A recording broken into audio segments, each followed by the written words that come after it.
আসসালামু আলাইকুম। কারার কণ্ঠ থেকে পড়ছি। বহু জল্পনা কল্পনা অবসান ঘটিয়ে শিক্ষা প্রতিষ্ঠান সভাপতির হওয়ার ন্যূনতম যোগ্যতা নির্ধারণ করেছে।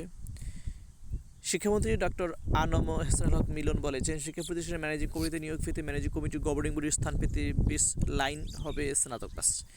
স্কুল, কলেজ, মাদ্রাসা সব প্রতিষ্ঠানের জন্য এই নিয়ম থাকবে। সোমবার 16 মার্চ বিকেলে শিক্ষা মন্ত্রণালয়ে আয়োজিত প্রেস ব্রিফিংয়ে কথা বলেন তিনি। শিক্ষামন্ত্রী বলেন, আজ আমরা একটি গুরুত্বপূর্ণ সিদ্ধান্ত জানিয়ে দিচ্ছি।